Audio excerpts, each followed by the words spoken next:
وَإِذَا رَأَوْكَ إِن يَتَّخِذُونَكَ إِلَّا هُزُوًا أَهَذَا الَّذِي بَعَثَ اللَّهُ رَسُولًا إِن كَادَ لَيُضِلُّنَا عَنْ آلِهَتِنَا لَوْلَا أَن صَبَرْنَا عَلَيْهَا وَسَوْفَ يَعْلَمُونَ حِينَ يَرَوْنَ الْعَذَابَ مَنْ أَضَلُّ سَبِيلًا أَرَأَيْتَ مَنِ اتَّخَذَ إِلَٰهَهُ هَوَاهُ أَفَأَنتَ تَكُونُ عَلَيْهِ وَكِيلًا أَمْ تَحْسَبُ أَنَّ أَكْثَرَهُمْ يَسْمَعُونَ أَوْ يَعْقِلُونَ إِنْ هُمْ إِلَّا كَالْأَنْعَامِ بَلْ هُمْ أَضَلُّ سَبِيلًا أَلَمْ تَرَ إِلَى رَبِّكَ كَيْفَ مَدَّ الظِّلَّ وَلَوْ شَاءَ لَجَعَلَهُ سَاكِنًا ثُمَّ جَعَلْنَا الشَّمْسَ عَلَيْهِ دَلِيلًا ثُمَّ قَبَضْنَاهُ إِلَيْنَا قَبْضًا يَسِيرًا وَهُوَ الَّذِي جَعَلَ لَكُمُ اللَّيْلَ لِبَاسًا وَالنَّوْمَ سُبَاتًا وَجَعَلَ النَّهَارَ نُشُورًا۔ اور جب تمہیں جب کبھی دیکھتے ہیں تو تم سے مسخرہ پن کرنے لگتے ہیں کہ کیا یہی وہ شخص ہیں جنہیں اللہ تعالیٰ نے رسول بنا کر بھیجا ہے؟ وہ تو کہیے کہ ہم جمے رہے، ورنہ انہوں نے تو ہمیں بہکا دینے میں کوئی کسر نہیں چھوڑی تھی۔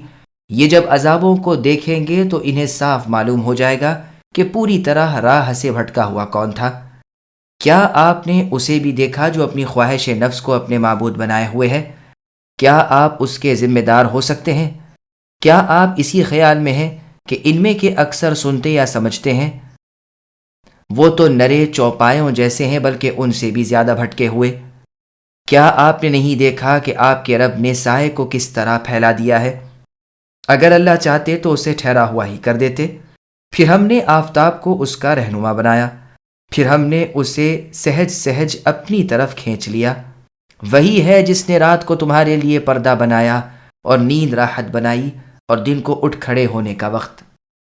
سامعین، اب ان آیتوں کی تفسیر سماعت کیجیے۔ ناعاقبت اندیش کا نبی صلی اللہ علیہ وسلم سے استہزاء یعنی مسخرہ پن۔ کافر لوگ اللہ کے برتر و بہتر پیغمبر احمد مجتبی محمد مصطفیٰ صلی اللہ علیہ وسلم کو دیکھ کر ہنسی مذاق اڑاتے تھے، عیب جوئی کرتے تھے اور آپ میں نقصان بتلاتے تھے۔ یہی حالت ہر زمانے کے کفار کی اپنے نبیوں کے ساتھ رہی، جیسے اللہ تعالیٰ نے سورہ انعام کی آیت نمبر 10 میں فرمایا وَلَقَدِ اسْتُهْزِئَ بِرُسُلٍ مِّن قَبْلِكَ الآیہ، یعنی آپ سے پہلے کے رسولوں کا بھی اے نبی مذاق اڑایا گیا۔ کہنے لگے وہ تو کہیے کہ ہم جمے رہے، ورنہ اس رسول نے تو ہمیں بہکانے میں کوئی کمی نہ رکھی تھی۔ اچھا، انہیں عنقریب معلوم ہو جائے گا کہ ہدایت پر یہ کہاں تک تھے۔ عذاب کو دیکھتے ہی آنکھیں کھل جائیں گی۔ اصل یہ ہے کہ ان لوگوں نے خواہش پرستی شروع کر رکھی ہے۔ نفس و شیطان جس چیز کو اچھی ظاہر کرتا ہے یہ بھی اسے اچھی سمجھنے لگتے ہیں۔ بھلا ان کا ذمہ دار اے نبی آپ کیسے ٹھہر سکتے ہیں؟ ابن عباس رضی اللہ عنہما کا بیان ہے کہ جاہلیت میں عرب کی حالت تھی کہ جہاں کسی سفید گول مول پتھر کو دیکھا اس کی ڈنڈوت کرنے لگے، اس سے اچھا کوئی نظر پڑ گیا تو اس کے سامنے جھک گئے اور اول کو چھوڑ دیا۔ پھر آگے اللہ فرماتے ہیں یہ تو چوپایوں سے بھی بدتر ہے، نہ ان کے کان ہیں نہ دل ہیں۔ چوپائے تو خیر قدرتاً آزاد ہیں، لیکن یہ جو عبادت کے لیے پیدا کیے گئے تھے یہ ان سے بھی زیادہ بہک گئے، بلکہ اللہ کے سوا دوسروں کی عبادت کرنے لگے، اور قیام حجت کے بعد رسولوں کے پہنچ چکنے کے بعد بھی اللہ کی طرف نہیں جھکتے، اللہ کی توحید اور رسول کی رسالت کو نہیں مانتے۔ اللہ تعالیٰ کی قدرت کے دلائل، اللہ تعالیٰ کے وجود اور اللہ کی قدرت پر دلیلیں بیان ہو رہی ہیں کہ مختلف اور متضاد چیزوں کو وہ پیدا کر رہے ہیں۔ سائے کو وہ بڑھاتے ہیں، کہتے ہیں کہ یہ وقت صبح صادق سے لے کر سورج کے نکلنے تک کا ہے۔ اگر وہ اللہ تعالیٰ چاہتے تو اسے ایک ہی حالت پر رکھ دیتے، جیسے فرمان ہے کہ اگر اللہ تعالیٰ رات ہی رات رکھے تو کوئی دن نہیں کر سکتا، اور اگر وہ دن ہی دن کرے تو کوئی رات نہیں لا سکتا۔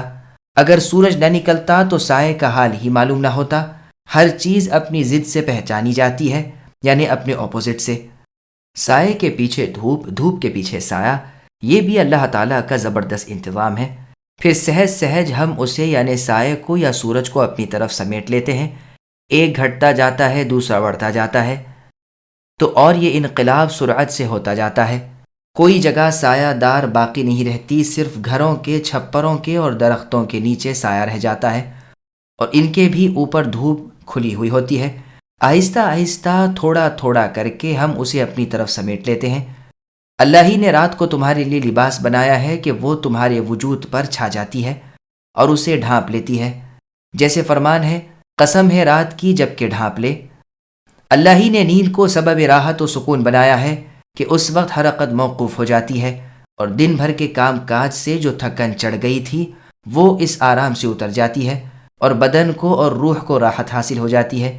پھر دن کو اٹھ کھڑے ہوتے ہو، پھیل جاتے ہو اور روزی کی تلاش میں لگ جاتے ہو، جیسے فرمان ہے کہ اللہ ہی نے اپنی رحمت سے رات دن مقرر کر دیا ہے کہ تم سکون و آرام بھی حاصل کر لو اور اپنی روزیاں بھی تلاش کر لو۔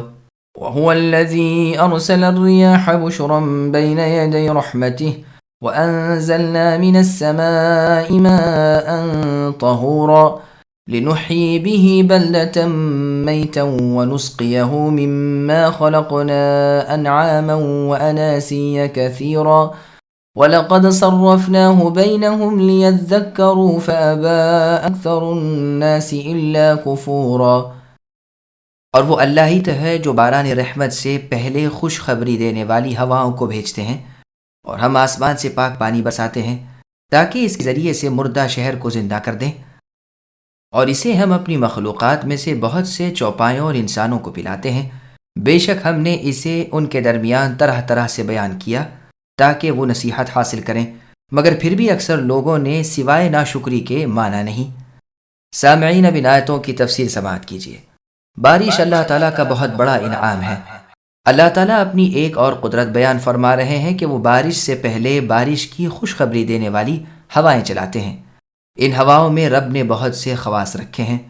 بعض بادلوں کو پراگن کر دیتی ہیں، بعض انہیں اٹھاتی ہیں، بعض انہیں لے چلتی ہیں، بعض خشک اور بھیگی ہوئی چل کر لوگوں کو باران رحمت کی طرف متوجہ کر دیتی ہیں، بعض اس سے پہلے زمین کو تیار کر دیتی ہیں، بعض بادلوں کو پانی سے بھر دیتی ہیں اور انہیں بوجھل کر دیتی ہیں۔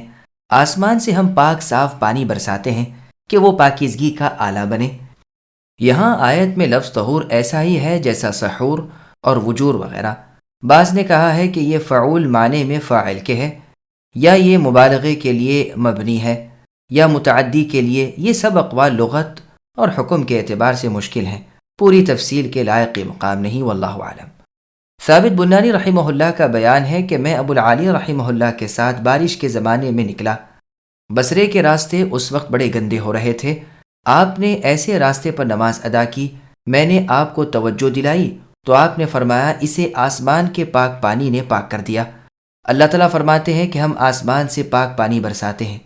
سعید بن المسیب رحمہ اللہ فرماتے ہیں کہ اللہ نے اسے پاک اتارا ہے، اسے کوئی چیز ناپاک نہیں کرتی۔ مسند احمد میں ہے، ابو سعید خدری رضی اللہ عنہ فرماتے ہیں کہ رسول اللہ صلی اللہ علیہ وسلم سے پوچھا گیا کہ بئر بضاعہ یعنی بضاعہ نامی کنویں سے وضو کر لیں؟ یہ ایک کنواں ہے جس میں گندگی اور کتوں کے گوشت پھینکے جاتے ہیں۔ رسول اللہ نے فرمایا پانی پاک ہے، اسے کوئی چیز ناپاک نہیں کرتی۔ امام شافعی اور امام احمد رحمہم اللہ نے اسے روایت کیا ہے۔ ابو داؤد اور امام ترمذی رحمہم اللہ نے اسے صحیح کہا ہے۔ نسائی میں بھی یہ روایت ہے۔ عبد الملک ابن مروان کے دربار میں ایک مرتبہ پانی کا ذکر چھڑا تو خالد ابن یزید رحمہ اللہ نے کہا بعض پانی آسمان کے ہوتے ہیں، بعض پانی وہ ہوتا ہے جسے ابر سمندر سے پیتا ہے اور اسے گرج کڑک اور بجلی میٹھا کر دیتی ہے، لیکن اس سے زمین میں پیداوار نہیں ہوتی، ہاں آسمانی پانی سے پیداوار اگتی ہے۔ اکرمہ رحمہ اللہ فرماتے ہیں کہ آسمان کے پانی کے ہر قطرے سے چارہ گھاس وغیرہ پیدا ہوتا ہے، یا سمندر میں لؤلؤ اور موتی پیدا ہوتے ہیں، یعنی فی البری بر و فی البحر در، زمین میں گیہوں اور سمندر میں موتی۔ پھر فرمایا کہ اسی سے ہم غیر آباد بنجر خشک زمین کو زندہ کر دیتے ہیں، وہ لہلہانے لگتی ہے اور تر و تازہ ہو جاتی ہے، جیسا کہ اللہ تعالیٰ نے سورہ حج کی آیت نمبر 5 میں فرمایا فَإِذَا أَنزَلْنَا عَلَيْهَا الْمَاءَ اهْتَزَّتْ وَرَبَتْ۔ علاوہ مردہ زمین کے زندہ ہو جانے کے یہ پانی حیوانوں اور انسانوں کے پینے میں آتا ہے، ان کے کھیتوں اور باغات کو پلایا جاتا ہے، جیسے اللہ تعالیٰ کا فرمان ہے کہ وہ اللہ تعالیٰ تو وہی ہے جو لوگوں کی کامل نا امیدی کے بعد ان پر بارشیں برساتے ہیں۔ اور آیت میں ہے کہ اللہ کے آثار رحمت کو دیکھو کہ کس طرح مردہ زمین کو زندہ کر دیتے ہیں۔ پھر آگے اللہ فرماتے ہیں ساتھ ہی میری قدرت کا ایک نظارہ یہ بھی دیکھو کہ ابر اٹھتا ہے، گرجتا ہے، لیکن جہاں میں چاہتا ہوں برستا ہے، اس میں حکمت و حجت ہے۔ بس چاہیے تھا کہ ان نشانات کو دیکھ کر اللہ کی ان زبردست حکمتوں کو اور قدرتوں کو سامنے رکھ کر اس بات کو بھی مان لیتے کہ بے شک ہم دوبارہ زندہ کیے جائیں گے، اور یہ بھی جان لیتے کہ بارشیں ہمارے گناہوں کی شامت سے بند کر لی جاتی ہیں تو ہم گناہ چھوڑ دیں۔ لیکن ان لوگوں نے ایسا نہ کیا، بلکہ ہماری نعمتوں پر اور ناشکری کی۔ ہم تعمیل ارشاد کرتے ہیں، بارش جیسی نعمت کے وقت اکثر لوگوں کے کفر کا ایک طریقہ یہ بھی ہے کہ وہ کہتے ہیں کہ ہم فلاں فلاں ستارے کی وجہ سے یہ بارش برسائے گئے۔ چنانچہ صحیح حدیث میں ہے کہ ایک مرتبہ بارش برس چکنے کے بعد رسول اللہ نے فرمایا، لوگوں جانتے ہو تمہارے رب نے کیا فرمایا؟ انہوں نے کہا، اللہ اور اس کا رسول خوب جاننے والے ہیں۔ رسول اللہ نے فرمایا، سنو، اللہ نے فرمایا ہے، میرے بندوں میں سے بہت سے میرے ساتھ مؤمن ہو گئے اور بہت سے کافر ہو گئے۔ جنہوں نے کہا کہ صرف اللہ کے فضل و کرم سے یہ بارش ہم پر برسی ہے، وہ تو میرے ساتھ ایمان رکھنے والے اور ستاروں سے کفر کرنے والے ہوئے، اور جنہوں نے کہا کہ ہم پر فلاں فلاں تارے کے اثر سے پانی برسایا گیا، وہ میرے ساتھ کفر کرنے والے اور تاروں کے ساتھ ایمان لائے۔ یہ روایت صحیح بخاری، صحیح مسلم، سنن ابی داود، مسند احمد وغیرہ میں ہے۔ وَلَوْ شِئْنَا لَبَعَثْنَا فِي كُلِّ قَرْيَةٍ نَذِيرًا فَلَا تُطِعِ الْكَافِرِينَ وَجَاهِدْهُمْ بِهِ جِهَادًا كَبِيرًا وَهُوَ الَّذِي مَرَجَ الْبَحْرَيْنِ هَذَا عَذْبٌ فُرَاتٌ وَهَذَا مِلْحٌ أُجَاجٌ وَجَعَلَ بَيْنَهُمَا بَرْزَخًا وَحِجْرًا مَحْجُورًا وَهُوَ الَّذِي خَلَقَ مِنَ الْمَاءِ بَشَرًا فَجَعَلَهُ نَسَبًا وَصِهْرًا وَكَانَ رَبُّكَ قَدِيرًا۔ اور اگر ہم چاہتے تو ہر بستی میں ایک ڈرانے والا بھیج دیتے۔ بس اے نبی، آپ کافروں کا کہنا نہ کریے اور بحکم الہی ان سے پوری طاقت سے بڑا جہاد کیجیے۔ وہی اللہ تو ہے جس نے 2 سمندر آپس میں ملا رکھے ہیں، یہ ہے میٹھا اور مزیدار، اور یہ ہے کھاری کڑوا، اور ان دونوں کے درمیان ایک حجاب اور مضبوط اوٹ کر دی۔ اور وہی اللہ تو ہے کہ جنہوں نے پانی سے انسان کو پیدا کیا، پھر اسے نسب والا اور سسرالی رشتہ داروں والا کر دیا، اور تمہارے پروردگار ہر چیز پر قادر ہیں۔ سامعین، اب آیتوں کی تفسیر سماعت کیجیے۔ قدرت الہی کی ایک اور عجیب نشانی، اگر رب چاہتے تو ہر بستی میں ایک ایک نبی بھیج دیتے، لیکن اللہ نے تمام دنیا کی طرف صرف ایک ہی نبی بھیجا ہے، اور پھر اسے حکم دے دیا ہے کہ اس قرآن کا واعظ سب کو سنا دیجیے۔ جیسے فرمان ہے کہ میں اس قرآن سے تمہیں اور جس کو یہ پہنچے ہوشیار کر دوں، اور ان تمام جماعتوں میں سے جو بھی اس سے کفر کرے اس کے ٹھہرنے کی جگہ جہنم ہے۔ اور فرمان ہے کہ آپ اے نبی مکے والوں کو اور چاروں طرف کے لوگوں کو آگاہ کر دیجئے۔ اور آیت میں ہے کہ اے نبی آپ کہہ دیجئے، اے تمام لوگوں، میں تم سب کی طرف رسول اللہ بن کر آیا ہوں۔ بخاری اور مسلم کی حدیث میں ہے، آپ نے فرمایا، میں سرخ و سیاہ سب کی طرف بھیجا گیا ہوں۔ بخاری اور مسلم کی اور حدیث میں ہے کہ تمام انبیاء اپنی اپنی قوم کی طرف بھیجے جاتے رہے، اور میں عام لوگوں کی طرف مبعوث کیا گیا ہوں۔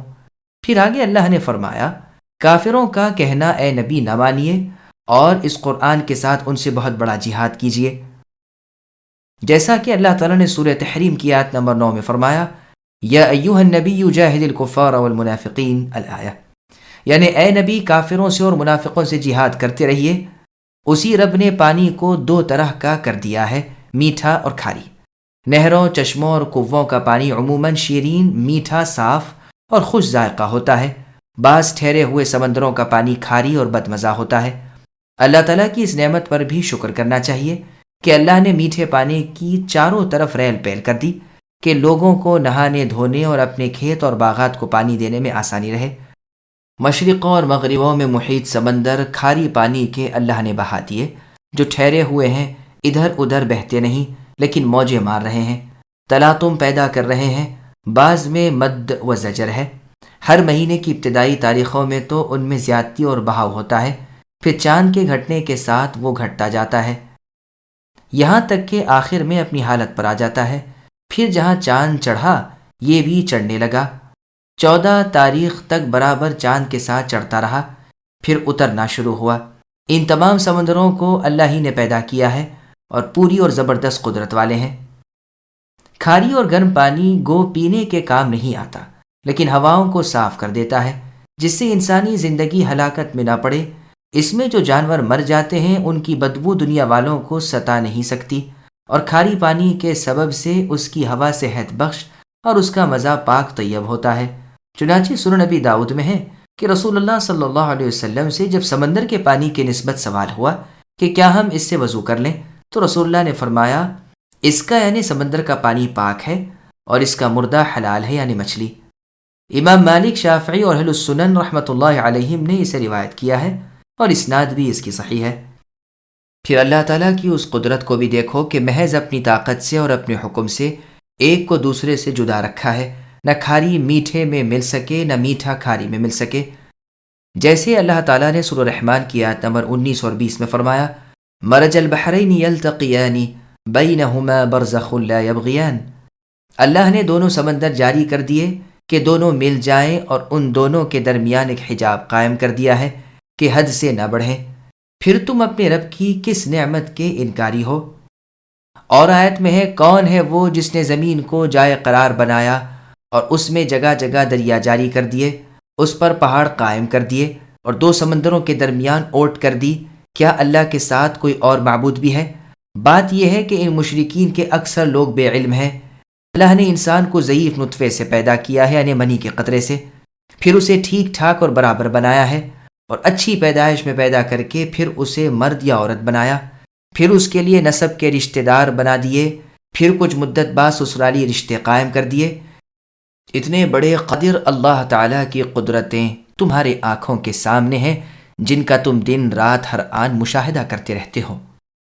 وَيَعْبُدُونَ مِن دُونِ اللَّهِ مَا لَا يَنفَعُهُمْ وَلَا يَضُرُّهُمْ وَكَانَ الْكَافِرُ عَلَى رَبِّهِ ظَهِيرًا وَمَا أَرْسَلْنَاكَ إِلَّا مُبَشِّرًا وَنَذِيرًا قُلْ مَا أَسْأَلُكُمْ عَلَيْهِ مِنْ أَجْرٍ إِلَّا مَنْ شَاءَ أَن يَتَّخِذَ إِلَى رَبِّهِ سَبِيلًا وَتَوَكَّلْ عَلَى الْحَيِّ الَّذِي لَا يَمُوتُ وَسَبِّحْ بِحَمْدِهِ وَكَفَى بِهِ بِذُنُوبِ عِبَادِهِ خَبِيرًا الَّذِي خَلَقَ السَّمَاوَاتِ وَالْأَرْضَ وَمَا بَيْنَهُمَا فِي 6 أَيَّامٍ ثُمَّ اسْتَوَى عَلَى الْعَرْشِ الرَّحْمَنُ فَاسْأَلْ بِهِ خَبِيرًا وَإِذَا قِيلَ لَهُمُ اسْجُدُوا لِلرَّحْمَنِ قَالُوا وَمَا الرَّحْمَنُ أَنَسْجُدُ لِمَا تَأْمُرُنَا وَزَادَهُمْ نُفُورًا۔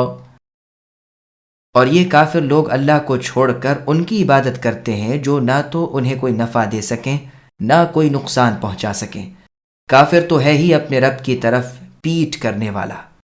ہم نے تو آپ کو خوشخبری اور ڈر سنانے والا نبی بنا کر بھیجا ہے۔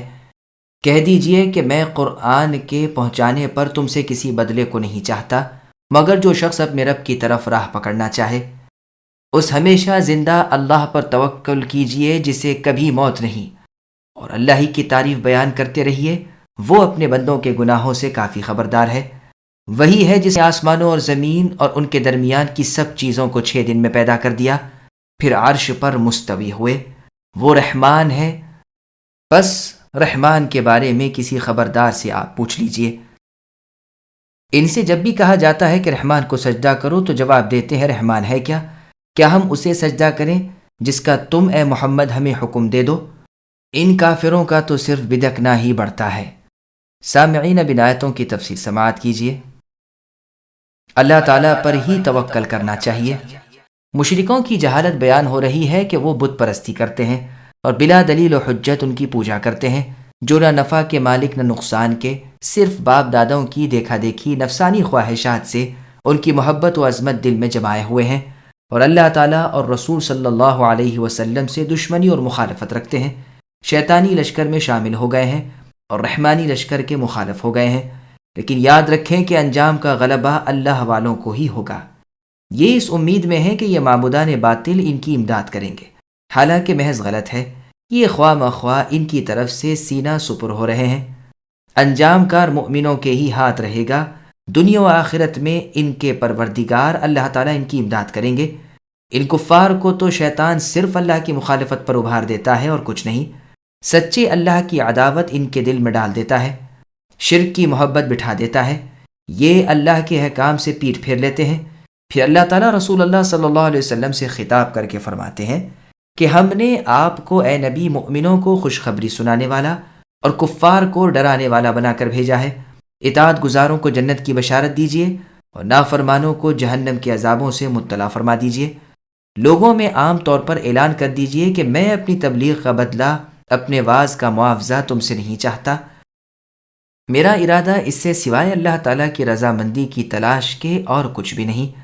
میں صرف یہ چاہتا ہوں کہ تم میں سے جو راہ راست پر آنا چاہے اس کے سامنے صحیح راستہ نمایاں کر دوں۔ اے پیغمبر، اپنے تمام کاموں میں اللہ تعالیٰ پر بھروسہ رکھیے جو ہمیشگی اور دوام والے ہیں، جو موت و فوت سے پاک ہے، جو اول و آخر، ظاہر و باطن اور ہر چیز کے عالم ہیں، جو ہمیشہ رہنے والے ہیں، باقی ہیں، سرمدی، ابدی، حی و قیوم ہیں، زندہ ہیں، سب کو قائم رکھنے والے ہیں، جو ہر چیز کے مالک اور رب ہیں۔ اللہ کو اپنا ماوا و ملجا ٹھہرا لیجئے۔ اللہ ہی کی ذات ایسی ہے کہ اس پر توکل کیا جائے، ہر گھبراہٹ میں اللہ ہی کی طرف جھکا جائے۔ وہ اللہ کافی ہے اور وہی مددگار ہے، وہی تائید کرنے والے ہیں حق میں حق والوں کی، اور وہی غلبہ عطا کرنے والے ہیں مومنوں کو کافروں پر۔ جیسے اللہ تعالیٰ نے سورہ مائدہ کی آیت نمبر 66 میں فرمایا، یا ایھا الرسول بلغ ما انزل الیک الآیہ، یعنی اے رسول صلی اللہ علیہ وسلم، جو کچھ آپ کی طرف آپ کے رب کی جانب سے اتارا گیا ہے اسے پہنچا دیجئے۔ اگر آپ نے یہ نہ کیا تو آپ نے حق رسالت ادا نہیں کیا۔ آپ بے فکر رہیے، اللہ آپ کو لوگوں کے برے ارادے سے بچا لیں گے، اور اللہ کی تسبیح و حمد بیان کرتے رہیے۔ چنانچہ صحیح بخاری، مسلم وغیرہ میں ہے، رسول اللہ صلی اللہ علیہ وسلم اس کی تعمیل میں فرمایا کرتے تھے، سبحانک اللہم ربنا و بحمدک۔ مراد اس سے یہ ہے کہ عبادت اللہ ہی کی کیجیے، توکل صرف اللہ ہی کی ذات پر کیجیے۔ جیسے اللہ کا فرمان ہے کہ مشرق و مغرب کے رب اللہ ہی تو ہیں، اللہ کے سوا کوئی معبود برحق نہیں۔ آپ اے نبی اللہ ہی کو اپنا ذات سمجھیے۔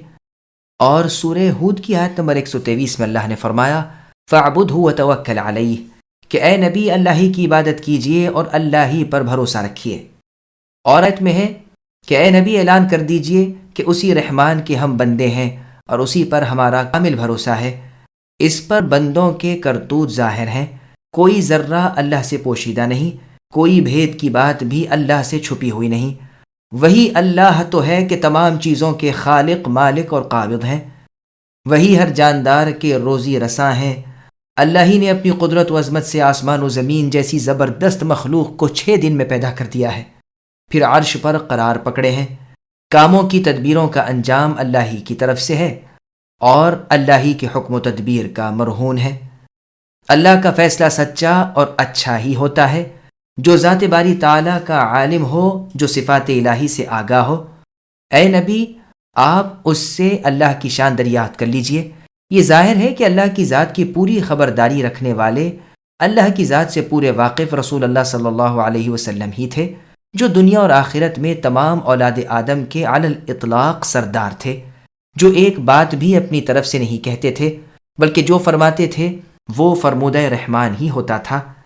آپ نے جو صفتیں اللہ کی بیان کی ہیں سب حق ہیں، رسول اللہ نے جو خبریں دیں سب سچ ہیں۔ سچے امام نبی صلی اللہ علیہ وسلم ہی ہیں۔ تمام جھگڑوں کا فیصلہ رسول اللہ ہی کے حکم سے کیا جا سکتا ہے۔ جو رسول اللہ کی بات بتلائے وہ سچا، جو آپ کے خلاف کہے وہ مردود، خواہ کوئی بھی ہو۔ اللہ تعالیٰ کا سورہ نساء کی آیت نمبر 59 میں فرمان ہے، جو واجب الاذعان ہے، کھلے طور سے صادر ہو چکا ہے۔ اللہ فرماتے ہیں، فَإِن تَنَازَعْتُمْ فِي شَيْءٍ الآیہ، یعنی تم اگر کسی چیز میں جھگڑو تو اسے اللہ اور اس کے رسول کی طرف لوٹاؤ۔ اور سورہ شورا کی آیت نمبر 10 میں فرمان ہے، وَمَا اخْتَلَفْتُمْ فِيهِ مِنْ شَيْءٍ فَحُكْمُهُ إِلَى اللَّهِ، تم جس چیز میں بھی اختلاف کرو اس کا فیصلہ اللہ ہی کی طرف ہے۔ اور سورہ انعام کی آیت نمبر 115 میں اللہ نے فرمایا، وَتَمَّتْ كَلِمَةُ رَبِّكَ صِدْقًا وَعَدْلًا، یعنی آپ کے رب کی باتیں اے نبی جو خبروں میں سچی اور حکم و ممانعت میں عدل کی ہیں پوری ہو چکی۔ یہ بھی مروی ہے کہ مراد اس سے قرآن ہے۔ مشرکین اللہ کے سوا اوروں کو سجدے کرتے تھے، ان سے جب رحمان کو سجدہ کرنے کو کہا جاتا تھا تو کہتے تھے کہ ہم رحمان کو نہیں جانتے۔ وہ اس سے منکر تھے کہ اللہ کا نام رحمان ہے۔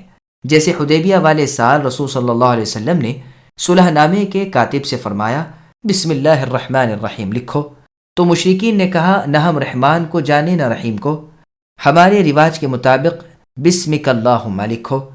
اس کے جواب میں یہ آیت اتری۔ یہ روایت صحیح بخاری نیز صحیح مسلم کی ہے۔ اے نبی کہہ دیجئے کہ اللہ کو پکارو یا رحمان کو، جس نام سے بھی اللہ کو پکارنا چاہو پکارو، اللہ کے بہت سے بہترین نام ہیں، وہی اللہ ہے وہی رحمان ہے۔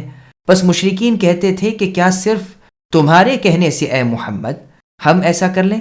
الغرض وہ اور نفرت میں بڑھ گئے، برخلاف مؤمنوں کے کہ وہ اللہ کی عبادت کرتے ہیں جو رحمان و رحیم ہے، اللہ ہی کو عبادت کے لائق سمجھتے ہیں اور اللہ ہی کے لیے سجدے رکوع کرتے ہیں، اللہ ہی کے لیے تمام عبادتوں کو خاص کرتے ہیں۔ علماء رحمہم اللہ کا اتفاق ہے کہ سورہ فرقان کی اس آیت کے پڑھنے اور سننے والے پر سجدہ مشروع ہے، جیسے کہ اس کی جگہ اس کی تفصیل موجود ہے۔ واللہ تعالی اعلم۔ تبارك الذي جعل في السماء بروجا وجعل فيها سراجا وقمرا منيرا وهو الذي جعل الليل والنهار خلفة لمن أراد أن يذكر أو أراد شكورا۔ بابرکت ہے وہ اللہ جنہوں نے آسمان میں برج بنائے اور اس میں آفتاب بنایا اور منور مہتاب بھی۔ اللہ ہی نے رات اور دن کو ایک دوسرے کا خلیفہ بنایا، اس شخص کی نصیحت کے لیے جو نصیحت حاصل کرنے یا شکر گزاری کرنے کا ارادہ رکھتا ہو۔ سامعین اب ان آیتوں کی تفسیر سماعت کیجیے۔ آفتاب و مہتاب اور دن رات اللہ تعالیٰ کی قدرت کے دلائل، اللہ تعالیٰ کی بڑائی، عظمت، قدرت، رفعت کو دیکھو کہ اللہ نے آسمان میں برج بنائے۔ اس سے مراد یا تو بڑے بڑے ستارے ہیں یا چوکیداری کے برج ہیں۔ پہلا قول زیادہ ظاہر ہے، یعنی مراد اس سے بڑے بڑے ستارے ہیں، اور ہو سکتا ہے کہ بڑے بڑے ستاروں سے مراد بھی یہی برج ہوں۔ اور آیت میں ہے کہ آسمان دنیا کو ہم نے ستاروں کے ساتھ مزین بنایا۔ سراج سے مراد سورج ہے جو چمکتا رہتا ہے اور مثل چراغ کے ہے، جیسے اللہ نے سورہ نبا کی آیت نمبر 13 میں فرمایا وَجَعَلْنَا سِرَاجًا وَهَّاجًا، اور ہم نے روشن چراغ یعنی سورج بنایا اور چاند بنایا جو منور اور روشن ہے دوسرے نور سے جو سورج کے سوا ہے۔ جیسے اللہ تعالیٰ کا فرمان ہے، اللہ نے سورج کو روشن بنایا اور چاند کو نور بنایا۔ نوح علیہ السلام نے اپنی قوم سے فرمایا، جیسے سورہ نوح کی آیت نمبر 15 اور 16 میں ہے أَلَمْ تَرَوْا كَيْفَ خَلَقَ اللَّهُ سَبْعَ سَمَاوَاتٍ طِبَاقًا الآیہ، کہ کیا تم نہیں دیکھ رہے کہ اللہ تعالیٰ نے اوپر تلے 7 آسمان پیدا کیے اور ان میں چاند کو نور بنایا اور سورج کو چراغ بنایا۔ دن رات ایک دوسرے کے پیچھے آنے جانے والے ہیں، اللہ کی قدرت کا نظام ہے، یہ جاتا ہے وہ آتا ہے، اس کا جانا اس کا آنا ہے۔ جیسے فرمان ہے اللہ نے تمہارے لیے سورج چاند پے در پہ آنے جانے والے بنائے ہیں، اور جگہ ہے رات دن کو ڈھانپ لیتی ہے اور جلدی جلدی اسے طلب کرتی آتی ہے، نہ سورج چاند سے آگے بڑھ سکے نہ رات دن سے سبقت کر سکے۔ اسی سے اللہ کی عبادتوں کے وقت اللہ کے بندوں کو معلوم ہوتے ہیں۔ رات کا فوت شدہ عمل دن میں پورا کر لیں، دن کا رہ گیا ہوا عمل رات کو ادا کر لیں۔ چنانچہ صحیح بخاری وغیرہ میں ہے، رسول اللہ صلی اللہ علیہ وسلم فرماتے ہیں اللہ تعالیٰ رات کو اپنے ہاتھ پھیلاتے ہیں تاکہ دن کا گنہگار توبہ کر لے، اور دن کو ہاتھ پھیلاتے ہیں کہ رات کا گنہگار توبہ کر لے۔ تفسیر ابن جریر طبری میں ہے کہ عمر فاروق رضی اللہ عنہ نے ایک دن ضحیٰ یعنی چاشت کی نماز میں بڑی دیر لگا دی۔ سوال پر فرمایا کہ رات کا میرا وظیفہ کچھ باقی رہ گیا تھا تو میں نے چاہا کہ اسے پورا قضا کر لوں۔ پھر آپ نے یہ آیت تلاوت فرمائی۔ خلفتن کا ایک مطلب یہ بھی ہے کہ مختلف، یعنی دن روشن رات تاریک، اس میں اجالا اس میں اندھیرا، یہ نورانی وہ ظلماتی۔ وعباد الرحمن الذين يمشون على الأرض هونا وإذا خاطبهم الجاهلون قالوا سلاما والذين يبيتون لربهم سجدا وقياما والذين يقولون ربنا اصرف عنا عذاب جهنم إن عذابها كان غراما إنها ساءت مستقرا ومقاما والذين إذا أنفقوا لم يسرفوا ولم يقتروا وكان بين ذلك قواما۔ اور رحمان کے سچے بندے وہ ہیں جو زمین پر فروتنی کے ساتھ چلتے ہیں، اور جب بے علم لوگ ان سے باتیں کرنے لگتے ہیں تو وہ کہہ دیتے ہیں کہ سلام ہے، اور جو اپنے رب کے سامنے سجدے اور قیام کرتے ہوئے راتیں گزار دیتے ہیں، اور جو یہ دعا کرتے رہتے ہیں کہ اے ہمارے پروردگار، ہم سے دوزخ کا عذاب پرے ہی پرے رکھیے، کیونکہ اس کا عذاب چمٹ جانے والا ہے۔ وہ جائے قرار اور مقام دونوں کے لحاظ سے بدترین جگہ ہے۔ اور جو خرچ کرتے وقت بھی نہ تو اسراف کرتے ہیں نہ بخیلی، بلکہ ان دونوں کے درمیان معتدل ہوتی ہے۔ سامعین، اب ان آیتوں کی تفصیل سماعت کیجیے۔ اللہ کے بندوں کے اوصاف۔ اللہ تعالیٰ کے مؤمن بندوں کے اوصاف بیان ہو رہے ہیں کہ وہ زمین پر سکون و وقار کے ساتھ تواضع، عاجزی، مسکینی اور فروتنی سے چلتے پھرتے ہیں، تکبر، تجبر، فساد اور ظلم و ستم نہیں کرتے۔ جیسے لقمان علیہ السلام نے اپنے لڑکے سے فرمایا تھا کہ اکڑ کر نہ چلا کر، یہ مطلب ہرگز نہیں ہے کہ تصنع اور بناوٹ سے کمر جھکا کر بیماروں کی طرح قدم قدم چلنا۔ یہ تو ریاکاروں کا کام ہے کہ وہ اپنے آپ کو لوگوں کو دکھانے کے لیے اور دنیا کی نگاہیں اپنی طرف اٹھانے کے لیے ایسا کرتے ہیں۔ چنانچہ سنن ترمذی میں ہے، رسول اللہ صلی اللہ علیہ وسلم کی عادت مبارکہ اس کے بالکل برعکس تھی۔ آپ کی چال ایسی تھی کہ گویا آپ کسی اونچائی سے اتر رہے ہیں اور گویا کہ زمین آپ کے لیے لپٹی جا رہی ہے۔ سلف صالحین نے بیماروں کی سی تکلیف والی چال کو مکروہ فرمایا ہے۔ فاروق اعظم رضی اللہ عنہ نے ایک نوجوان کو دیکھا کہ وہ بہت آہستہ آہستہ چل رہا ہے۔ آپ نے اسے دریافت فرمایا کہ کیا تو کچھ بیمار ہے؟ اس نے کہا نہیں۔ آپ نے فرمایا پھر یہ کیا چال ہے؟ خبردار، جو اب اس طرح چلا تو کوڑے کھائے گا۔ طاقت کے ساتھ جلدی جلدی چلا کرو۔ بس یہاں مراد تسکین و وقار کے ساتھ شریفانہ چال چلنا ہے، نہ کہ ضعیفانہ اور مریضانہ۔ چنانچہ صحیح بخاری، صحیح مسلم، سنن ترمذی وغیرہ میں ہے، رسول اللہ نے فرمایا کہ جب نماز کے لیے آؤ تو دوڑ کر نہ آؤ بلکہ تسکین کے ساتھ آؤ۔ جو جماعت کے ساتھ مل جائے ادا کر لو، اور جو فوت ہو جائے پوری کر لو۔ حسن بصری رحمہ اللہ نے اس آیت کی تفسیر میں نہایت ہی عمدہ بات ارشاد فرمائی ہے کہ مؤمنوں کی آنکھیں اور ان کے کان اور ان کے اعضاء جھکے ہوئے اور رکے ہوئے رہتے ہیں، یہاں تک کہ گوار اور بیوقوف لوگ انہیں بیمار سمجھ لیتے ہیں، حالانکہ وہ بیمار نہیں ہوتے بلکہ خوف الہی سے جھکے جاتے ہیں۔ ویسے پورے تندرست ہیں لیکن دل اللہ کے خوف سے پر ہے۔ آخرت کا علم دنیا طلبی سے اور یہاں کے ٹھاٹ سے انہیں روکے ہوئے ہے۔ یہ قیامت کے دن کہیں گے کہ اللہ کا شکر ہے کہ جس نے ہم سے غم کو دور کر دیا۔ اسے کوئی یہ نہ سمجھ لے کہ انہیں دنیا میں کھانے پینے وغیرہ کا غم لگا رہتا تھا۔ نہیں نہیں، اللہ کی قسم، دنیا کا کوئی غم ان کے پاس بھی نہیں پھٹکتا تھا۔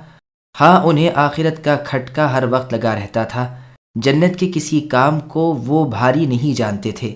ہاں، جہنم کا خوف انہیں رلاتا رہتا تھا۔ جو شخص اللہ کے خوف دلانے سے بھی خوف نہ کھائے، اس کا نفس حسرتوں کا مالک ہے۔ جو شخص کھانے پینے کو ہی اللہ کی نعمت سمجھے، وہ کم علم ہے اور عذابوں میں پھنسا ہوا ہے۔ پھر اپنے نیک بندوں کا وصف بیان فرمایا کہ جب جاہل لوگ ان سے جہالت کی باتیں کرتے ہیں تو یہ بھی ان کی طرح جہالت پر نہیں اتر آتے بلکہ درگزر کر لیتے ہیں، معاف فرما دیتے ہیں، اور سوائے بھلی بات کے گندی باتوں سے اپنی زبان آلودہ نہیں کرتے، جیسا کہ رسول اللہ صلی اللہ علیہ وسلم کی عادت مبارکہ تھی کہ جوں جوں دوسرا آپ پر تیز ہوتا آپ اتنے ہی نرم ہوتے۔ یہی وصف قرآن کریم کی سورہ قصص کی آیت نمبر 55 میں بیان ہوا۔ اللہ نے فرمایا وَإِذَا سَمِعُوا اللَّغْوَ أَعْرَضُوا عَنْهُ، کہ ایمان والوں کی حالت تو یہ ہوتی ہے کہ جب وہ کسی فضول لا یعنی بیہودہ بات کو سنتے ہیں تو منہ پھیر لیتے ہیں۔ پس فرمان ہے کہ یہ اپنی زبان کو گندی نہیں کرتے، برا کہنے والوں کو برا نہیں کہتے، سوائے بھلے کلمے کے زبان سے اور کوئی لفظ نہیں نکالتے۔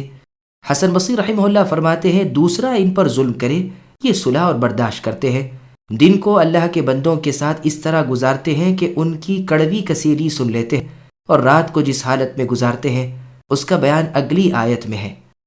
اللہ تعالیٰ فرماتے ہیں کہ رات اللہ تعالیٰ کی عبادت اور اللہ کی اطاعت میں بسر ہوتی ہے، بہت کم سوتے ہیں، صبح کو استغفار کرتے ہیں، کروٹیں بستروں سے الگ رہتی ہیں، دلوں میں خوف الہی ہوتا ہے، امید رحمت ہوتی ہے، اور راتوں کی گھڑیوں کو اللہ کی عبادتوں میں گزارتے ہیں، دعائیں مانگتے ہیں کہ اے اللہ عذاب جہنم ہم سے دور رکھیے، وہ تو دائمی اور لازمی عذاب ہے۔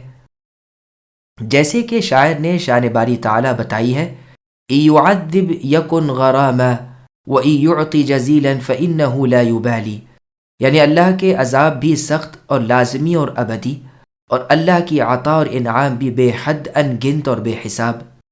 جو چیز آئے اور ہٹ جائے وہ غرام نہیں، غرام وہ ہے جو آنے کے بعد ہٹنے اور دور ہونے کا نام ہی نہ لے۔ یہ معنی بھی کیے گئے ہیں کہ عذاب جہنم تاوان ہے جو کفران نعمت سے لیا جائے گا۔ انہوں نے باری تعالیٰ کے دیے کو اللہ کی راہ میں نہیں لگایا، لہٰذا آج اس کا تاوان یہ بھرنا پڑے گا کہ جہنم کو پر کر دیں۔ وہ بری جگہ ہے، بد منظر ہے، تکلیف دہ ہے، مصیبت ناک ہے۔ مالک ابن حارث کا بیان ہے کہ جب دوزخی کو دوزخ میں پھینک دیا جائے گا، اللہ ہی جانتے ہیں کہ کتنی مدت تک وہ نیچے ہی نیچے چلا جائے گا۔ اس کے بعد جہنم کے ایک دروازے پر اسے روک دیا جائے گا اور کہا جائے گا تو بہت پیاسا ہو رہا ہے، لے ایک جام تو نوش کر لے۔ یہ کہہ کر انہیں کالے ناگ اور زہریلے بچھوؤں کے زہر کا ایک پیالہ پلایا جائے گا، جس کے پیتے ہی ان کی کھالیں الگ جھڑ جائیں گی، بال الگ ہو جائیں گے، رگیں الگ جا پڑیں گی، ہڈیاں جدا جدا ہو جائیں گی۔ عبید ابن عمیر رحمہ اللہ فرماتے ہیں کہ جہنم میں گڑے ہیں کنووں جیسے، ان میں سانپ ہے جیسے بختی اونٹ اور بچھو ہیں جیسے خچر۔ جب کسی جہنمی کو جہنم میں ڈالا جاتا ہے تو وہاں سے نکل کر آتے اور انہیں لپٹ جاتے ہیں، ہونٹوں پر، سروں پر، جسم کے حصوں پر ڈستے اور ڈنگ مارتے ہیں، جس سے ان کے سارے بدن میں زہر پھیل جاتا ہے اور پھنکے لگتے ہیں، سارے سر کی کھال جھلس کر گر پڑتی ہے، پھر وہ سانپ چلے جاتے ہیں۔ پھر اہل ایمان کا ایک اور وصف بیان ہوتا ہے کہ نہ تو وہ مسرف ہیں نہ بخیل ہیں، نہ بے جا خرچ کرتے ہیں، نہ ضروری اخراجات میں کوتاہی کرتے ہیں، بلکہ میانہ روی سے کام لیتے ہیں۔ نہ ایسا کرتے ہیں کہ اپنے والوں کو، اہل و عیال کو بھی تنگ رکھیں، نہ ایسا کرتے ہیں کہ جو ہو لٹا دیں۔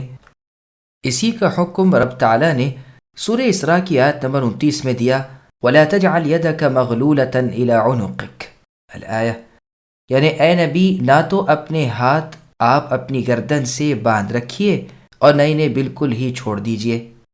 مسند بزار میں ہے، رسول اللہ صلی اللہ علیہ وسلم فرماتے ہیں، امیری میں، فقیری میں، عبادت میں میانہ روی بڑی ہی بہتر اور احسن چیز ہے۔ حسن بصری رحمہ اللہ فرماتے ہیں کہ راہ الہی میں کتنا ہی چاہو دو، اپنا مال دینا اسراف یعنی بے جا خرچ نہیں ہے۔ ایاس ابن معاویہ رحمہ اللہ فرماتے ہیں، جہاں کہیں تو حکم باری تعالیٰ سے آگے بڑھ جائے وہی اسراف ہے، اور بزرگوں کا قول ہے کہ اللہ تعالیٰ کی نافرمانی میں خرچ کرنا اسراف کہلاتا ہے۔ والذين لا يدعون مع الله إلها آخر ولا يقتلون النفس التي حرم الله إلا بالحق ولا يزنون ومن يفعل ذلك يلقى أثاما يضاعف له العذاب يوم القيامة ويخلد فيه مهانا إلا من تاب وآمن وعمل عملا صالحا فأولئك يبدل الله سيئاتهم حسنات وَكَانَ اللَّهُ غَفُورًا رَحِيمًا وَمَن تَابَ وَعَمِلَ صَالِحًا فَإِنَّهُ يَتُوبُ إِلَى اللَّهِ مَتَابًا۔ اور جو لوگ اللہ کے ساتھ کسی دوسرے معبود کو نہیں پکارتے اور کسی ایسے شخص کو جسے قتل کرنا اللہ تعالیٰ نے منع کر دیا ہو وہ بجز حق قتل نہیں کرتے، نہ وہ زنا کے مرتکب ہوتے ہیں، اور جو کوئی یہ کام کرے وہ اپنے اوپر سخت وبال لا دے گا، اسے قیامت کے دن دوہرا عذاب کیا جائے گا اور وہ ذلت و خواری کے ساتھ ہمیشہ اسی میں رہے گا، سوائے ان لوگوں کے جو توبہ کریں اور ایمان لائیں اور نیک کام کریں۔ ایسے لوگوں کے گناہوں کو اللہ تعالیٰ نیکیوں سے بدل دیتے ہیں، اور اللہ تعالیٰ بخشنے والے، مہربانی والے ہیں۔ اور جو شخص توبہ کرے اور نیک عمل کرے وہ تو حقیقتاً اللہ تعالیٰ کی طرف سچا رجوع کرتا ہے۔ سامعین، اب ان آیتوں کی تفسیر سماعت کیجیے۔ چند بڑے بڑے گناہ۔ رسول اللہ صلی اللہ علیہ وسلم سے عبداللہ ابن مسعود رضی اللہ عنہ نے سوال کیا کہ سب سے بڑا گناہ کون سا ہے؟ رسول اللہ نے فرمایا، تمہارا رب کے ساتھ شرک کرنا، حالانکہ اللہ ہی اکیلے نے تم کو پیدا کیا ہے۔ پوچھا اس سے کم؟ فرمایا، تمہارا اپنی اولاد کو اس خوف سے مار ڈالنا کہ تم اسے کھلاؤ گے کہاں سے؟ پوچھا اس کے بعد کون سا؟ فرمایا، تمہارا اپنے پڑوسی کی کسی عورت سے بدکاری کرنا۔ بس اس کی تصدیق میں اللہ تعالیٰ نے یہ آیتیں نازل فرمائیں۔ یہ روایت صحیح بخاری اور صحیح مسلم کی ہے۔ مسند احمد میں ہے کہ رسول اللہ صلی اللہ علیہ وسلم نے اپنے اصحاب رضی اللہ عنہم سے پوچھا، زنا کی بابت تم کیا کہتے ہو؟ انہوں نے جواب دیا وہ حرام ہے اور قیامت تک حرام ہے۔ رسول اللہ نے فرمایا ہاں سنو، انسان کا اپنی پڑوس کی عورت سے زنا کرنا دوسری 10 عورتوں کے زنا سے بھی بدتر ہے۔ پھر آپ نے فرمایا چوری کی نسبت کیا کہتے ہو؟ صحابہ نے یہی جواب دیا کہ وہ حرام ہے، اللہ اور رسول اسے حرام قرار دے چکے ہیں۔ رسول اللہ نے فرمایا سنو، 10 جگہ کی چوری بھی اتنی بڑی نہیں جیسی پڑوس کی ایک جگہ کی چوری۔ یہ بھی مروی ہے کہ بعض مشرکین رسول صلی اللہ علیہ وسلم کے پاس آئے اور کہا اے محمد، آپ کی دعوت اچھی ہے، سچی ہے، لیکن ہم نے شرک بھی کیا ہے، قتل بھی کیا ہے، زناکاریاں بھی کی ہیں اور یہ سب کام بکثرت کیے ہیں، تو فرمائیے ہمارے لیے کیا حکم ہے؟ اس پر سورہ زمر کی آیت نمبر 53 نازل ہوئی۔ یہ روایت صحیح بخاری اور مسلم کی ہے۔ آثام جہنم کی ایک وادی کا نام ہے۔ یہی وہ وادیاں ہیں جن میں زانیوں کو عذاب کیا جائے گا۔ اس کے معنی عذاب و سزا کے بھی آتے ہیں۔ لقمان حکیم علیہ السلام کی نصیحتوں میں ہے کہ اے بچے، زناکاری سے بچنا، اس کے شروع میں ڈر خوف ہے اور اس کا انجام ندامت حسرت ہے۔ اللہ ہمیں محفوظ رکھے۔ آثام کے معنی بدلے کے بھی مروی ہیں اور یہی ظاہر آیت کے مشابہ بھی ہے، اور گویا اس کے بعد کی آیت اسی بدلے اور سزا کی تفسیر ہے کہ اسے بار بار عذاب کیا جائے گا اور سختی کی جائے گی اور ذلت کے دائمی عذابوں میں پھنس جائے گا۔ اللہم احفظنا، اے اللہ ہم سب کی حفاظت فرمائیے جہنم کے دہکتے ہوئے ناقابل برداشت عذاب سے۔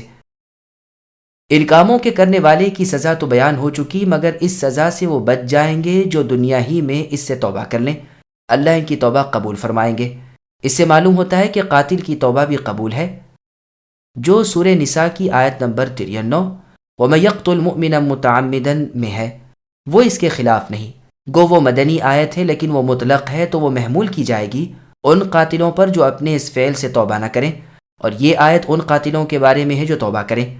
پھر مشرکوں کی بخشش نہ ہونے کا بیان فرمایا ہے، اور صحیح احادیث سے بھی قاتل کی توبہ کی مقبولیت ثابت ہے، جیسے اس شخص کا قصہ جس نے 100 قتل کیے تھے، پھر توبہ کی اور اس کی توبہ قبول ہوئی وغیرہ۔ یہ روایات بخاری اور مسلم میں ہیں۔ یہ وہ لوگ ہیں جن کی برائیاں اللہ تعالیٰ بھلائیوں سے بدل دیتے ہیں۔ ابن عباس رضی اللہ عنہما سے مروی ہے کہ یہ وہ لوگ ہیں جنہوں نے اسلام قبول کرنے سے پہلے گناہ کے کام کیے تھے، اسلام میں آنے کے بعد نیکیاں کی تو اللہ نے ان گناہوں کے بدلے نیکیوں کی توفیق عنایت فرمائی۔ اس آیت کی تلاوت کے وقت آپ ایک عربی شعر پڑھتے تھے جس میں احوال کے تغیر کا بیان ہے، جیسے گرمی سے ٹھنڈک۔ عطا بن ابی رباح رحمہ اللہ فرماتے ہیں یہ دنیا کا ذکر ہے کہ انسان کی بری خصلت کو اللہ تعالیٰ اپنی مہربانی سے نیک عادت سے بدل دیتے ہیں۔ سعید بن جبیر رحمہ اللہ کا بیان ہے کہ بتوں کی پرستش کے بدلے اللہ کی عبادت کی توفیق انہیں ملی، مؤمنوں سے لڑنے کی بجائے کافروں سے جہاد کرنے لگے، مشرکہ عورتوں سے نکاح کے بجائے مؤمنہ عورتوں سے نکاح کیے۔ حسن بصری رحمہ اللہ فرماتے ہیں کہ گناہ کے بدلے ثواب کے عمل کرنے لگے، شرک کے بدلے توحید و اخلاص ملا، بدکاری کے بدلے پاک دامنی حاصل ہوئی، کفر کے بدلے اسلام ملا۔ ایک معنی تو اس آیت کے یہ ہوئے۔ دوسرے معنی یہ ہیں کہ خلوص کے ساتھ ان کی جو توبہ تھی اس سے خوش ہو کر اللہ عز و جل نے ان کے گناہوں کو نیکیوں سے بدل دیا۔ یہ اس لیے کہ توبہ کے بعد جب کبھی انہیں اپنے گزشتہ گناہ یاد آتے تھے تو انہیں ندامت و پشیمانی ہوتی تھی، یہ غمگین ہو جاتے تھے، شرمانے لگتے تھے اور استغفار کرتے تھے۔ اس وجہ سے ان کے گناہ اطاعت سے بدل گئے، گو وہ ان کے نام اعمال میں گناہ کے طور پر لکھے ہوئے تھے، لیکن قیامت کے دن وہ سب نیکیاں بن جائیں گے، جیسے کہ احادیث و آثار میں ثابت ہے۔ چنانچہ صحیح مسلم، سنن ترمذی وغیرہ میں ہے، رسول اللہ صلی اللہ علیہ وسلم فرماتے ہیں کہ میں اس شخص کو پہچانتا ہوں جو سب سے آخر جہنم سے نکلے گا اور سب سے آخر جنت میں جائے گا۔ یہ ایک وہ شخص ہوگا جسے اللہ تعالیٰ کے سامنے لایا جائے گا۔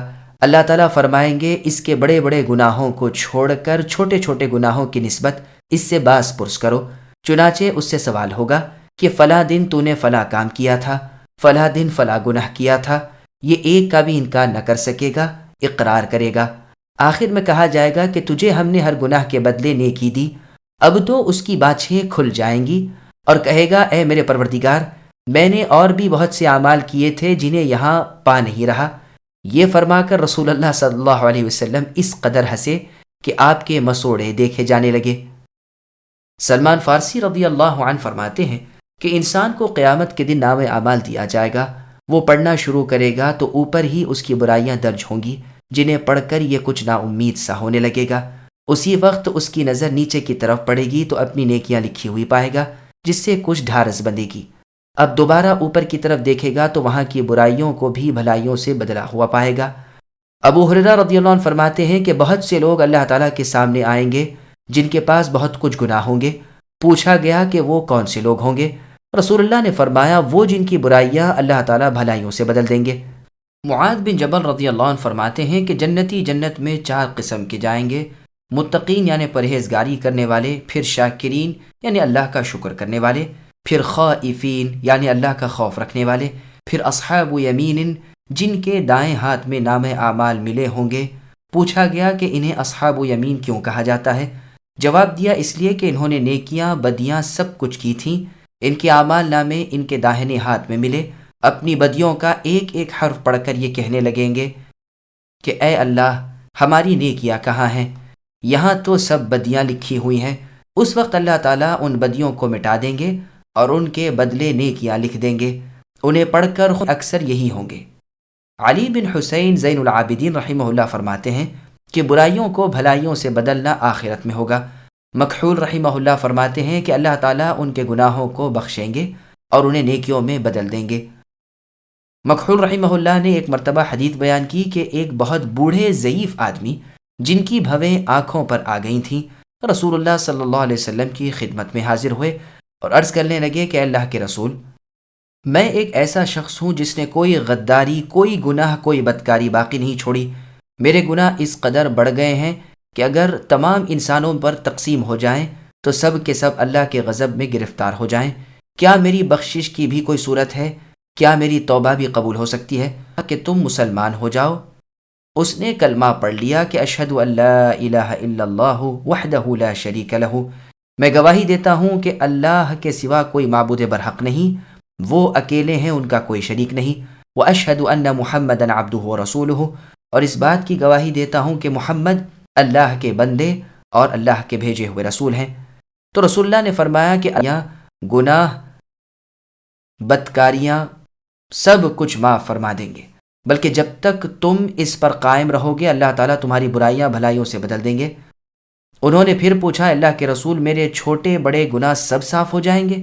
رسول اللہ نے فرمایا ہاں، سب کے سب۔ پھر تو وہ شخص خوشی خوشی واپس جانے لگے اور تکبیر و تحلیل پکارتے ہوئے لوٹ گئے۔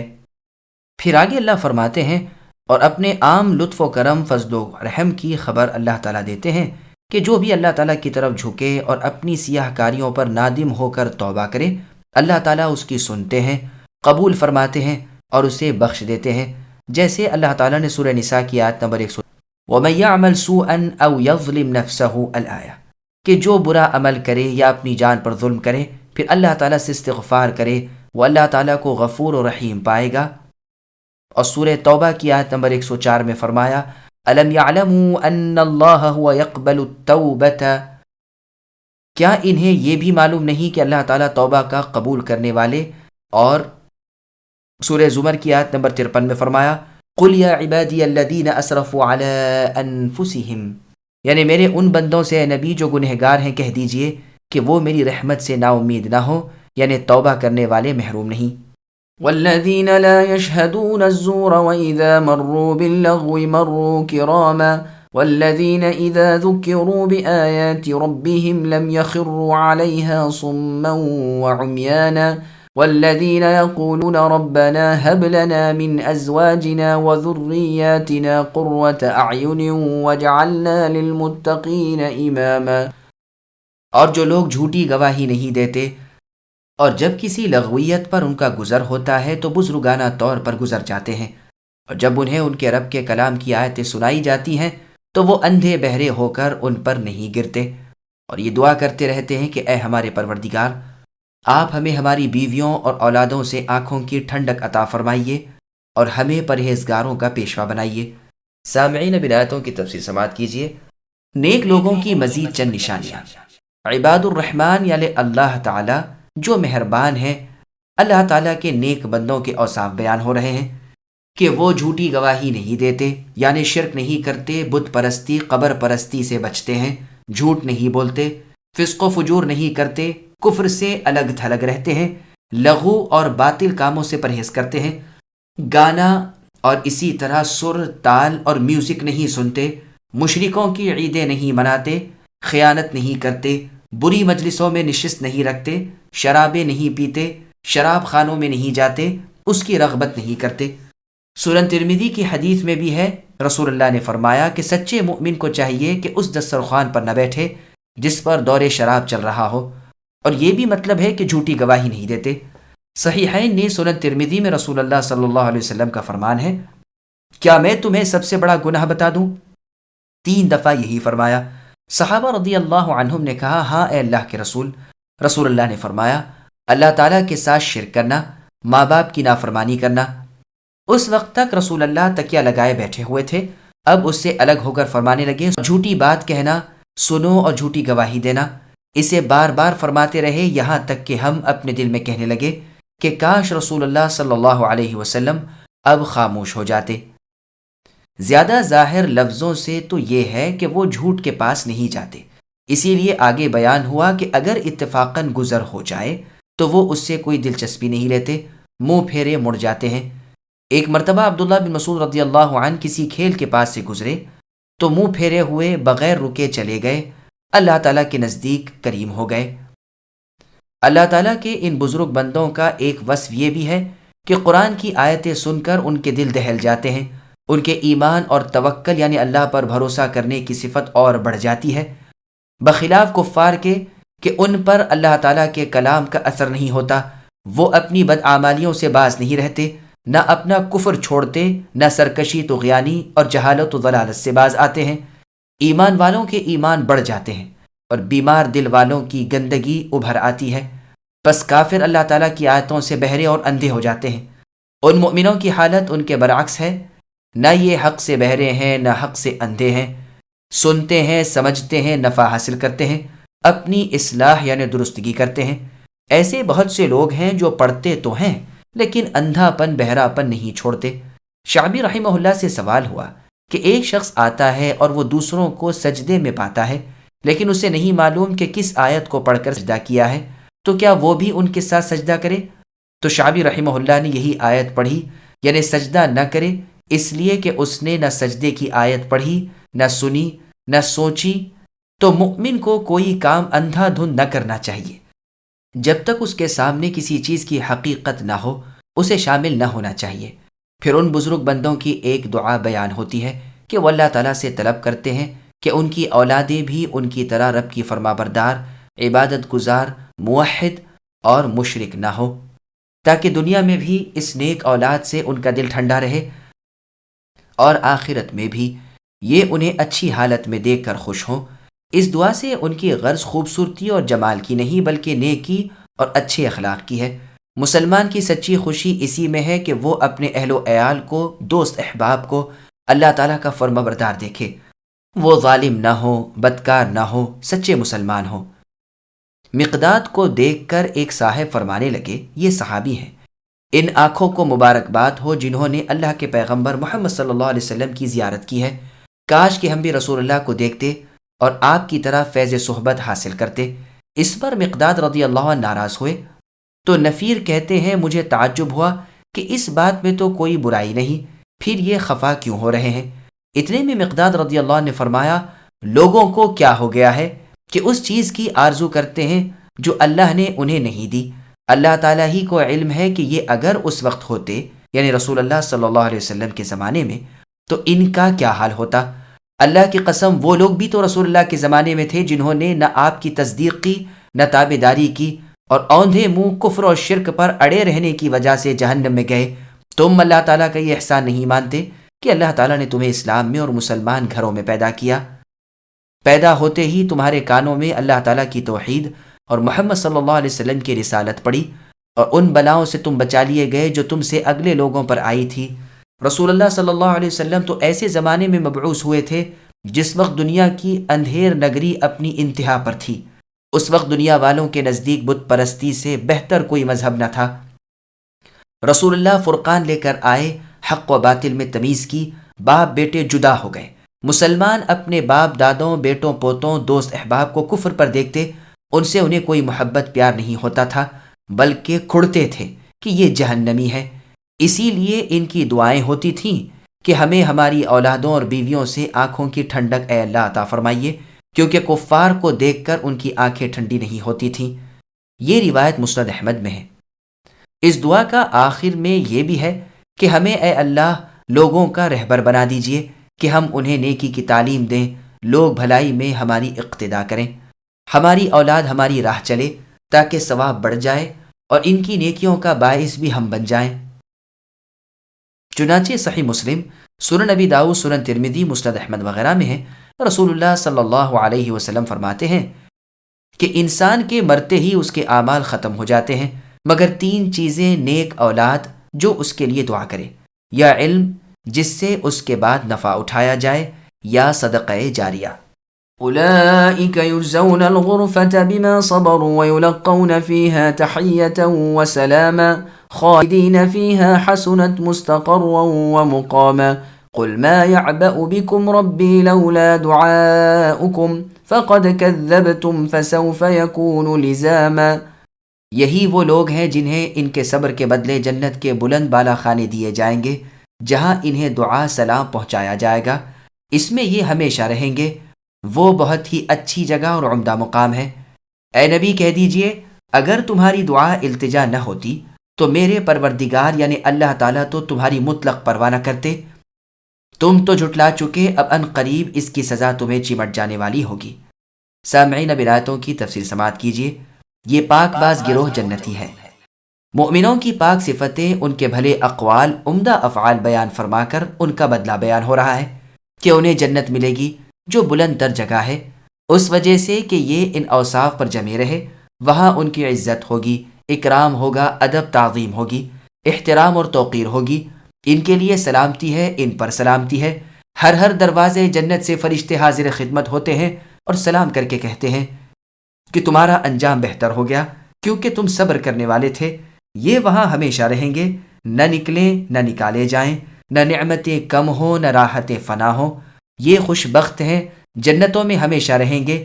ان کے رہنے سہنے، راحت و آرام کرنے کی جگہ بڑی سہانی، پاک صاف، طیب و طاہر ہے، دیکھنے میں خوش منظر، رہنے میں آرام دہ۔ اللہ تعالیٰ نے اپنی مخلوق کو اپنی عبادت اور اپنی پاکی بیان کرنے اور اپنے معبود اکتا ہونے کے لیے پیدا کیا ہے۔ اگر مخلوق یہ نہ بجا لائے تو وہ اللہ تعالیٰ کے نزدیک نہایت حقیر ہے۔ ایمان کے بغیر انسان ناکارہ محض ہے۔ اگر اللہ تعالیٰ کو کافروں کی چاہت ہوتی تو وہ انہیں بھی عبادت کی طرف جھکا دیتے، لیکن اللہ تعالیٰ کے نزدیک یہ کسی گنتی میں ہی نہیں۔ کافروں، تم نے جھٹلایا، اب تم نہ سمجھو کہ بس معاملہ ختم ہو گیا، نہیں، اس کا وبال تمہارے ساتھ ہی ساتھ ہے، دنیا اور آخرت میں تم برباد ہوگے، اللہ تعالیٰ کا عذاب تم سے چمٹے ہوئے ہیں۔ اسی سلسلے کی ایک کڑی بدر کے دن کفار کی ہزیمت اور شکست تھی، جیسے کہ ابن مسعود رضی اللہ عنہ وغیرہ سے مروی ہے۔ قیامت کے دن کی سزا بھی ابھی باقی ہے، جو اس دنیا کی سزا سے انتہائی زیادہ سخت اور ناقابل برداشت ہے۔